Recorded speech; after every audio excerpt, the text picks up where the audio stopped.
بھائی یہ جو ہمارے معاشرے میں نصف شعبان کو خصوصی طور پہ اہمیت دینے والا معاملہ ہے، یہ اہمیت دینے کا معاملہ شروع کہاں سے ہوا؟ کیونکہ بار بار یہ بات آ رہی ہے کہ امت میں بھی کچھ لوگوں نے تو سیدھا اجماعی کا دعویٰ کر دیا، اور کچھ لوگوں نے کہا کہ بھائی امت میں ہمیشہ سے ہی ہوتا ہوا آیا ہے۔ تو بعض ایک حوالے میں نقل کرنا چاہوں گا، حافظ ابن رجب رحمہ اللہ بہت بڑے عالم بھی ہیں، اور ان کی کتاب ہے لطائف المعارف، اس میں وہ لکھتے ہیں وَلَيْلَةُ النِّصْفِ مِنْ شَعْبَانَ كَانَ التَّابِعُونَ مِنْ أَهْلِ الشَّامِ كَخَالِدِ بْنِ مَعْدَانَ وَمَقْهُولَ وَلُقْمَانِ بْنِ عَامِرٍ وَغَيْرِهِمْ يُعَزِّمُونَهَا وَيَجْتَهِدُونَ فِيهَا فِي الْعِبَادَاتِ، کہ نصف شعبان کی جو رات ہے اس میں کچھ تابعین ایسے تھے جو اس کی بہت تعظیم کرتے تھے اور اس میں محنت سے عبادت کرتے تھے۔ وہ تابعین کون تھے؟ اہل شام کے تھے۔ کون کون؟ خالد بن معدان، مکحول اور لقمان ابن عامر۔ وَأَنْهُمْ أَخَذَ النَّاسُ فَضْلَهَا وَتَعْظِيمَهَا، اور یہی وہ لوگ ہیں تابعین میں سے جن سے لوگوں نے اس رات کی خصوصی فضیلت اور تعظیم لی ہے۔ یعنی یہ چیز صحابہ سے نہیں آئی، تابعین میں سے بعض اس رات کو اہمیت دیتے تھے۔ اب یہ کیوں اہمیت دیتے تھے؟ فرماتے قد قیل، اور یہ بات کہی گئی ہے، انہ بلغہم فی ذالک آثار اسرائیلیہ، کہ اس معاملے میں ان کو بعض اسرائیلی روایات ملی تھی۔ یعنی یہ جو بعض تابعین یہ عمل کرتے تھے اس کی بنیاد اس پر نہیں تھی کہ صحابہ اس پر عمل کرتے تھے، اس لیے پوری اسلامی تاریخ میں کسی ایک صحابی کے بارے میں بھی کوئی روایت نہیں ثابت ہے کہ وہ 15 شعبان کا کوئی خصوصی عمل کرتے تھے۔ اگر 15 شعبان کا کوئی خصوصی عمل ہوتا تو صحابہ ہم سے زیادہ حرص اور لالچ رکھنے والے تھے اجر کے لیے، وہ لازماً اس رات کو اہمیت دیتے۔ کوئی ایک صحابی تو ملتا جو اس رات کو اہمیت دیتا ہے، پر میں جیسا کہ بتا رہا ہوں کسی ایک صحابی کے بارے میں بھی یہ بات نہیں ملتی صحیح سند کے ساتھ، بلکہ جہاں تک میں جانتا ہوں کہ ضعیف سند سے بھی کوئی بات نہیں ملتی کہ انہوں نے 15 شعبان کی رات کو خصوصی اہمیت دی ہو۔ تو ابھی میں انشاءاللہ تعالیٰ بتاؤں گا کہ باقاعدہ علماء نے اس پر نکیر کی ہے، لیکن بعض ایک لوگوں نے جو یہ سلسلہ شروع کیا، یہ کہاں سے شروع ہوا؟ تو حافظ نے فرما رہے ہیں کہ یہ اسرائیلی روایات سے متاثر ہو کر کے بعض لوگوں نے شروع کیا۔ آگے فرمانے فَلَمَّا اشْتَهَرَ ذَلِكَ عَنْهُمْ فِي الْبَلْدَانِ اخْتَلَفَ النَّاسُ فِي ذَلِكَ، یہ بات ہی تھی، یہی لوگوں سے میں مشہور ہوئی الگ الگ شہروں میں اور پھیل گئی یہاں سے۔ اختلف الناس فی ذلک، تو لوگوں نے اس مسئلے میں اختلاف کیا، فَمِنْهُمْ مَنْ قَبَلَهُ وَمِنْهُمْ وَوَافَقَهُمْ عَلَى تَعْظِيمِهَا، بعض لوگوں نے اس کو قبول کر لیا اور اس کی تعظیم پر موافقت کی۔ وَمِنْهُمْ طَائِفَةٌ مِنْ عُبَّادِ أَهْلِ الْبَصْرَةِ وَغَيْرِهِمْ، اس میں بصرہ کے بعض عباد یعنی صوفی تھے۔ وَأَنْكَرَ ذَلِكَ أَكْثَرُ عُلَمَاءِ الْحِجَاز، اور اکثر علماء حجاز نے اس پر نکیر کی، کیونکہ حجاز اللہ کے نبی صلی اللہ علیہ وسلم کا جائے پیدائش ہے، وہاں پر صحابہ کرام کا سلسلہ چل رہا تھا، تو حجاز والوں کے لیے یہ شام سے بات آ گئی، حجاز والوں کے لیے یہ چیز بالکل نہیں تھی، کیونکہ صحابہ کرام اس کی تعظیم صحابہ کے یہاں پائی نہیں جاتی تھی۔ اس لیے جب حجاز والوں تک یہ عمل پہنچا، انکر ذالک اکثر علماء الحجاز، تو اکثر علماء حجاز نے اس پر نکیر کی۔ منہم عطا، اس میں سے ہیں حضرت عطا ابن ابی رباح و ابن ابی ملیکہ، ونقلہ عبد الرحمن بن زید بن اسلم عن فقہاء اہل المدینہ، اور عبد الرحمن بن زید بن اسلم جو ایک بہت بڑے تابعی کے بیٹے ہیں، وہ کہتے ہیں انہوں نے بھی یہی بات فقہاء اہل مدینہ سے نقل کی۔ وَهُوَ قَوْلُ أَصْحَابِ مالک وَغَيْرِهِمْ، اور یہی بات امام مالک کے اصحاب کی ہے اور ان کے علاوہ دوسرے لوگوں کی ہے۔ قَالُوا ذَلِكَ كُلُّهُ بِدْعَةٌ، ان سب لوگوں نے کہا کہ یہ چیز بدعت ہے۔ تو یہ حافظ ابن رجب کے اس عبارت سے بات واضح ہو گئی کہ یہ چیز امت میں کہاں سے شروع ہوئی ہے، یعنی اس بدعت کا آغاز کہاں سے ہوا اور یہ چیز امت میں کہاں سے آئی ہے، اسرائیلیات میں سے آئی ہے۔ اس کی بنیاد اللہ کے نبی کی کسی حدیث پر یا صحابی کے کسی عمل پر نہیں ہے۔ جی ابو محمد، السلام علیکم۔ وعلیکم السلام ورحمۃ اللہ۔ جی ابھی دیکھیں شیخ سرفراز فیضی حفظ اللہ نے بھی بیان کیا، عبد الرحمن ابن زید ابن اسلم کی ایک اثر بیان کی کہ وہ کہتے ہیں کہ ان کے دور کے جو فقہاء ہے وہ اس رات کا انکار کرتے تھے، اس کو بدعت کہتے تھے۔ تو لیکن ہم جب دیکھتے ہیں کہ دیوبندی حضرات وغیرہ جو ہے وہ بھی پیش کرتے ہیں کہ تابعین سے بھی ہم کو ملتا ہے اس کے ثبوت کہ ہاں اس رات کو منایا جا سکتا ہے، مثل امام شافعی وغیرہ سے بھی وہ ثبوت دیتے ہیں۔ تو جب ہم عبد الرحمن ابن زید ابن اسلم کا اثر پیش کرتے ہیں تو وہ کہتے ہیں تو تم کہتے ہیں ضعیف راوی ہے، تو اس کی بات کیوں تم دلیل بنا رہے ہو وغیرہ وغیرہ۔ تو مطلب وہ لوگ یہ کہنا چاہتے ہیں کہ ہم جو پیش کر رہے ہیں وہ اوتھینٹک ثبوت کے ساتھ ہے سلف کا، اور جو تم پیش کر رہے ہو اس کا کوئی ثبوت نہیں ہے، اس کی کوئی سند نہیں ہے وغیرہ وغیرہ۔ کیا میں سوال نہیں سن پایا تھا, میرا مائک خراب ہو گیا تھا. کیا سوال کیا؟ سوال یہ ہے, کہہ رہے ہیں عبد الرحمان بن زید بن اسلم جن کا آپ نے ذکر کیا تابعی کا, وہ کہہ رہے ہیں کہ راوی ضعیف ہیں, آپ ضعیف راوی کی بات سے استدلال کیوں کرتے ہیں؟ اور دوسرا وہ کہتے ہیں ضعیف راوی کی روایت سے استدلال نہیں ہوگا نا, وہ روایت تھوڑی ہے, وہ تو اپنے زمانے کا قول نقل کر رہے ہیں. اگر ضعیف ہے تو ابھی تو مجھے نہیں پتا کہ آپ ضعیف کس حساب سے بول رہے ہیں, لیکن اگر وہ ضعیف بھی ہیں تو میں نے ان کی روایت تھوڑی ذکر کی ہے, میں نے تو انہوں نے اپنے زمانے کے جو حالات تھے وہ حالات بیان کیے ہیں. تو ضعیف راوی روایت میں ضعیف ہوتا ہے نا, کہ اس کی شہادت ہی قبول نہیں ہوئی اپنے زمانے کے حالات اگر وہ بیان کرے تو. حالانکہ بھی مجھے نہیں پتا کہ آپ کس حساب سے بول رہے ہیں زید بن اسلم ضعیف ہیں, لیکن ان کے ضعیف صحیح ہونے کا اس مسئلے سے کوئی تعلق نہیں. اور باقی یہ کہ اگر آپ یہ سمجھتے ہیں کہ ثابت ہے تو آپ دلیل دے دیں.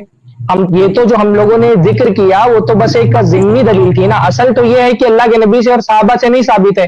تو اگر آپ کہتے ہیں کہ زید بن اسلم کی بات نہیں صحیح ہے, ضعیف ہے, اس وجہ سے قابل قبول نہیں, تو بھائی آپ صحیح روایت پیش کر دیں اللہ کے نبی صلی اللہ علیہ وسلم سے یا صحابہ سے کہ انہوں نے وہ جو ہے لیلۃ النصف شعبان کی رات منائی ہو. چلیے ہم اپنے آپ سے وہ کر لیتے ہیں.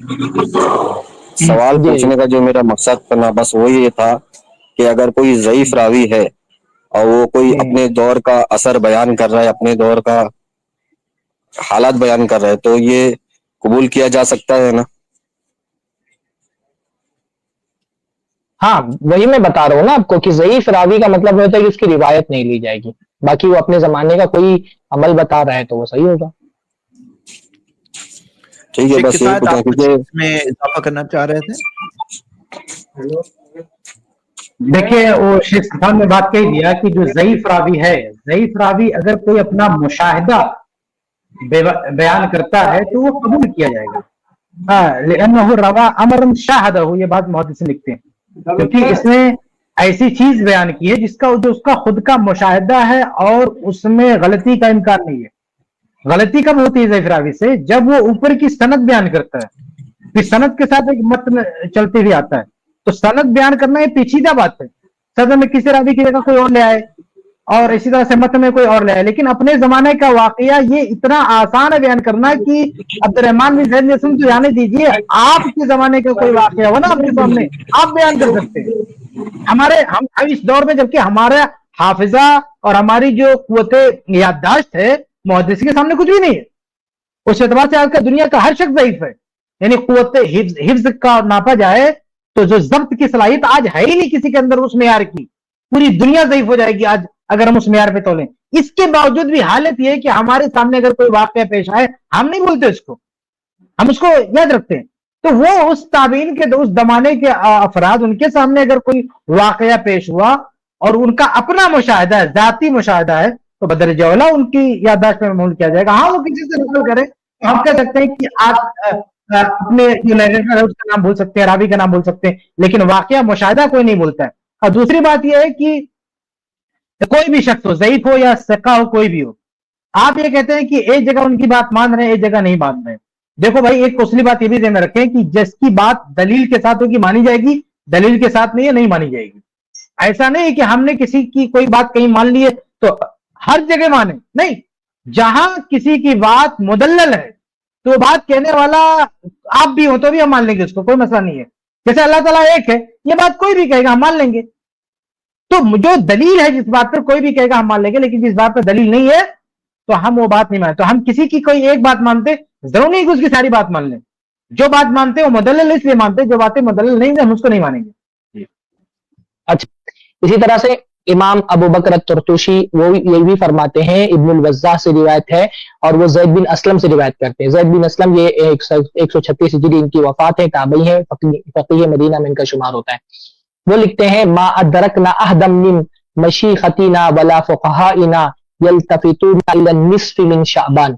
زید بن اسلم جو حضرت عمر رضی اللہ تعالیٰ عنہ کے ایک آزاد کردہ غلام کے بیٹے اور مدینہ کے بہت بڑے فقیہ ہیں, وہ کہہ رہے ہیں, تابعی ہیں اور صحابہ کا دور انہوں نے دیکھا ہے.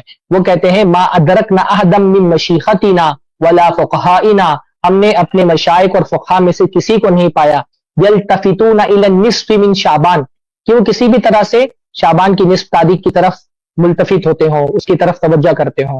ولا یلتفتون الی حدیث مقول, اور نہ ہی وہ مقول کی حدیث کی طرف توجہ کرتے تھے. یعنی حضرت, کیونکہ میں نے بتایا کہ مقبول و تابعی تھے اور انہوں نے ہی جو ہے نا وہ نصف شعبان میں عبادت کرنے کا رواج شروع کیا.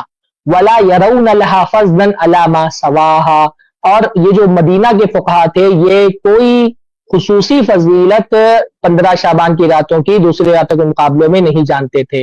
وقیل لابن ابی ملیکہ ان زیادا النمیری یقول ان اجر لیلۃ النصف من شعبان کا اجر لیلۃ القدر. اور ابن ابی ملیکہ, ان سے جب کہا گیا کہ زیاد النمیری, یہ ایک رقاص تھا, ناچنے والا تھا, وہ کہتا ہے ان اجر لیلۃ النصف من شعبان کا اجر لیلۃ القدر, کہ نصف شعبان کا اجر جو ہے نا وہ لیلۃ القدر کے اجر کے برابر ہے. تو جب یہ بات ابن ابی ملیکہ کو پتا چلی تو انہوں نے کہا لو سمعتہ وبیدی عصا لضربتہ, اگر یہ بات میں نے خود سنی ہوتی اور میرے ہاتھ میں عصا ہوتا تو میں اس سے اس کو پیٹ دیتا. امام طرطوشی نے یہ بات کہی ہے. اس کے علاوہ امام ابن العربی ہیں, وہ فرماتے لیس فی لیلۃ النصف من شعبان حدیث یساوی سماعہ, کہ نصف شعبان کی فضیلت میں کوئی ایسی حدیث نہیں ہے جس کو سنایا جا سکے.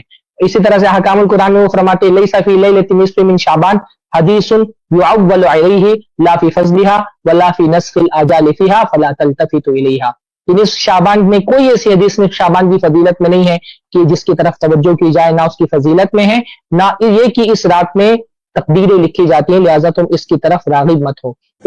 جزاک اللہ خیر. آئی پلس کی پوری ٹیم کو جزاک اللہ خیر. آپ لوگوں نے بہت اچھی طریقے سے سمجھایا کہ شب برات کی شروعات کہاں سے ہوئی اور کس نے کی اور کون سے اسلاف تھے جنہوں نے اس رات کا رد کیا.